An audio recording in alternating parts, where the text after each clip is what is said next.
अस्सलाम वालेकुम, मेरा नाम डॉक्टर शफीक चीमा है। मैं diplomate American board of internal medicine और नेफ्रोलॉजी हूँ। मजीद वीडियोस और अपडेट्स के लिए हमारा यूट्यूब चैनल सब्सक्राइब, लाइक और शेयर करें। Currently I am working as a professor of nephrology and head of department Jinnah hospital में, अल्लामा इकबाल मेडिकल कॉलेज के साथ जो एफिलिएटेड मेडिकल कॉलेज है, हॉस्पिटल है। आज हम बात करेंगे, ये जो वीडियो है specifically this is for the participating centres. मुख्तलिफ सिटीज़ में जो हॉस्पिटल, जो प्रोग्राम, जो फिजिशियन हमारे साथ पार्टिसिपेट कर रहे हैं, उनकी थोड़ी सी इंफॉर्मेशन के लिए, वहाँ पे जो भी फोकल पर्सन है उनकी इंफॉर्मेशन के लिए कि ये स्टडी है क्या, करनी कैसे है, ताकि उनको rather than us talking to them again and again उनको बेसिक इंफॉर्मेशन हम दे दें। उसके अलावा फिर जो क्वेश्चन होगा they could call us and talk to our focal person, तो ताकि वो उनको स्टडी में पार्टिसिपेट करने में कोई इशू ना हो। तो ये स्टडी है क्या, this is basically we are starting and sustaining a kidney early evaluation program, जिसको हमने कीप का नाम दिया है, किडनी अर्ली इवैल्यूएशन प्रोग्राम। और ये चूँकि पाकिस्तान में होगा तो ये है keep Pakistan, to keep Pakistan healthy, to keep your kidneys healthy. Basic मकसद ये है कि स्क्रीनिंग करनी है, स्पेशली उस पॉपुलेशन में जो हाई रिस्क है। केस फाइंडिंग स्टडी है ये, this is not for the whole population, specifically for the high risk population.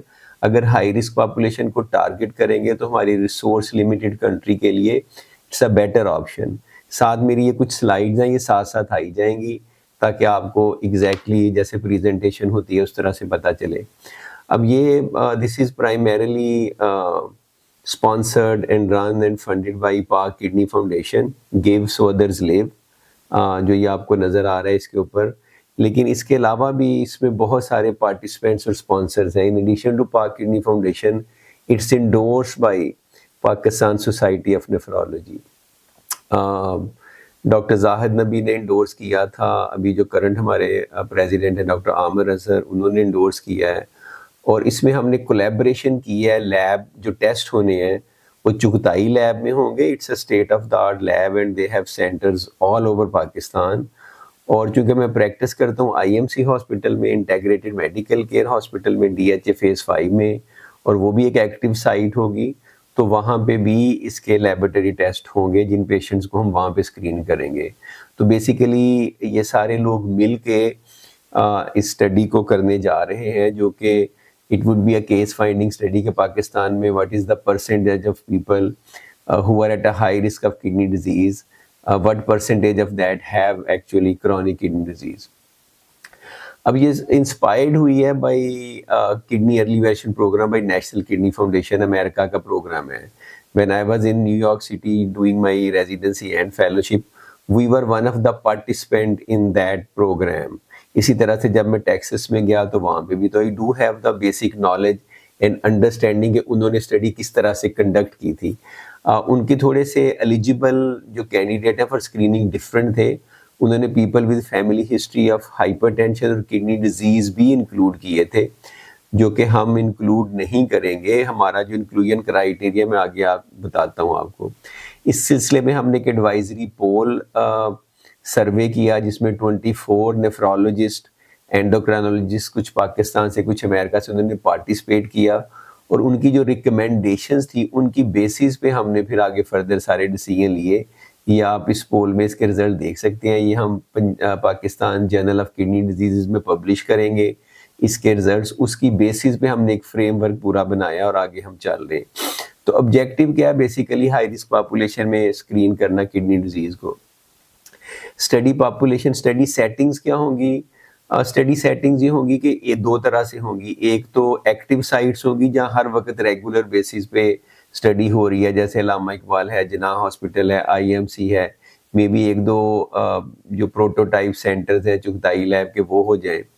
फिर इसके अलावा इवेंट्स होंगे जिन्हें हम कीप इवेंट का नाम देंगे। कीप इवेंट ये होगा कि फॉर एग्जांपल वी डिसाइडेड कि हम यूएचएस में जाके जितने उनके एम्प्लॉयज़ हैं जो क्राइटेरिया फुलफिल करते हैं उनकी स्क्रीनिंग करेंगे, या हम कोई किडनी डे पे या हर महीने किसी एक हॉस्पिटल में कोई एक इवेंट किया करेंगे जिसमें हम पहले से सोशल मीडिया पे एडवर्टाइज करेंगे, लोगों को पता होगा, वो उसमें आएंगे, वहाँ पे फिजिशियन भी होंगे, लेबोरेटरी वाले भी होंगे, वहीं पे उनका सारा कुछ हो जाएगा, registration and screening and everything. तो इस तरह से हम इसकी स्टडी सेटिंग है।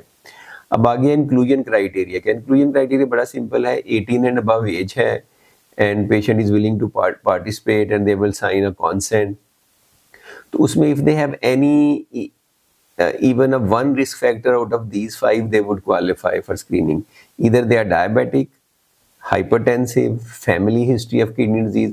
Family history of kidney disease में फर्स्ट डिग्री रिलेटिव, जैसे आपके बच्चे हैं, पेरेंट्स हैं और सिबलिंग्स जो हैं, बहन भाई हैं। History of recurrent kidney stone जो कि हमने प्रोटोकॉल में डिटेल में डिफाइन किया है। आपने देखना अगर पिछले 5 सालों में 2 पथरियां या लाइफ टाइम में 3 बनी है या 1 या 2 प्रोसीजर हुए, तो that would qualify for recurrent stone. इसी तरह से एक सर्वे है जिसे स्कोर्ड रिस्क स्कोर असेसमेंट कहते हैं, जो कि जामा में पब्लिश भी हुआ था। उसके मुताबिक if someone has score of 4 and above, they also are at a high risk. They have like 1 in 5 or 6 chance of having a kidney disease, तो उनकी हम स्क्रीनिंग करेंगे। एक्सक्लूड आपने किनको करना है? 18 साल से कम उम्र के बच्चों को, वो जिनको ऑलरेडी किडनी डिजीज है। They do not qualify because they already know they have kidney disease. This is case finding study in high risk population who have no idea that they have kidney disease. अगर किसी को known या suspected acute kidney injury होगी pregnant female में, और अगर कोई renal transplant recipient है तो उसको भी हम एक्सक्लूड कर देंगे। अच्छा, ये स्कोर क्राइटेरिया है, वो जो सर्वे है जिसकी बेसिस पे हमने स्कोर 1 से 0 से 12 तक स्कोर हो सकता है।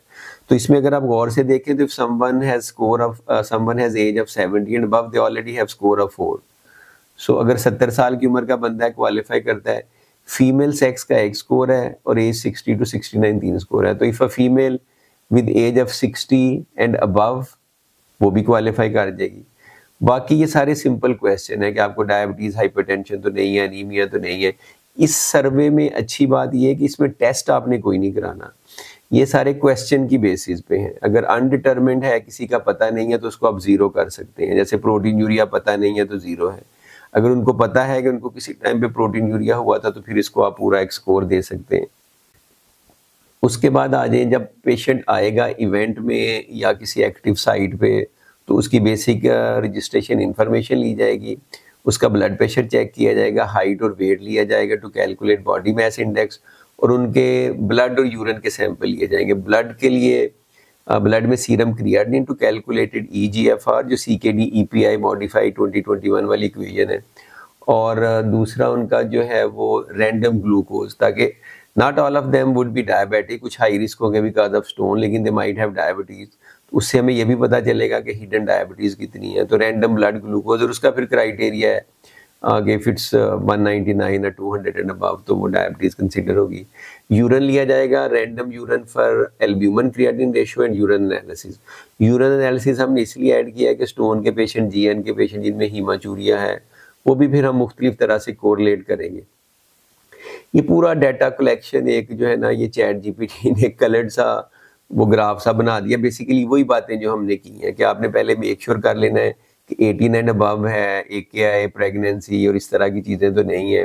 फिर उसके बाद आपने देख लेना कि कोई हाई रिस्क उसमें करेक्टरिस्टिक है।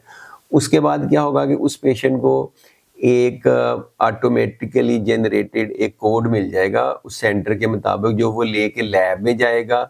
अगर तो वहीं लैब है, इवेंट हो रहा है, वो वहीं हो जाएगा, वरना वो लेके लैब में जाएगा तो लैब उसका कीप पैनल, जो किडनी अर्ली वैल्यूएशन का एक पैनल हमने उनके सिस्टम में रखवा दिया है, वो जाके बताएगा कि ये मैंने टेस्ट करना, ये मेरा नंबर है। वो इन्फॉर्मेशन डालेंगे, उससे पैसे नहीं लेंगे और उसका टेस्ट कर देंगे। जब उसका रिजल्ट आएगा तो वो रिजल्ट पेशेंट को भी जाएगा, हमें भी आएगा, हम अपने डाटा में भी एंटर करेंगे और पेशेंट से कम्युनिकेट भी करेंगे। It's as simple. Depending upon the risk उनको फिर रेफर करेंगे। अगर कुछ नहीं आया तो उन्हें कहेंगे कि everything looks fine, continue with your excellent lifestyle, और अगर उसमें कुछ इश्यू है तो प्रॉपरली रेफर करेंगे। उसके बाद जब लैब रिपोर्ट आ जाएंगी तो फाइनल एक डाटा कलेक्शन फॉर्म होगा, जो कि हमने एक इलेक्ट्रॉनिक मेडिकल रिकॉर्ड EMR के अंदर एंटर करेंगे, जो कि बाद में जिससे सारी इंफॉर्मेशन हमें मिल जाएगी। हर तरह से उसको हम फिर एनालाइज कर सकते हैं। अच्छा, पेशेंट्स के लिए मैंने इसी तरह की एक अलहदा वीडियो बनाई है, वो भी साथ आपको भेजी जाएगी। आपने किसी पेशेंट को गाइडेंस के लिए देनी है, so that they could check if they qualify और not before coming to an event.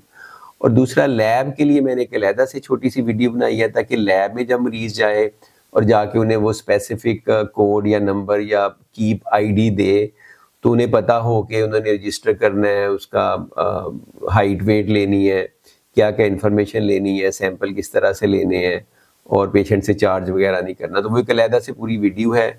इन दोनों के मरीज़ की वीडियो और लेबोरेटरी वालों की वीडियो मैं नीचे शेयर कर दूंगा। This is specifically for the participating centres and physician जो कि इसमें इंटरेस्टेड हैं, जो बेसिकली को इन्वेस्टिगेटिंग साइट्स बनी हुई हैं, उनके लिए है, to just give them some information. इसके अलावा भी they might have dozens of questions, so we are ready to answer any of their question. तो थैंक यू वेरी मच। अस्सलाम वालेकुम।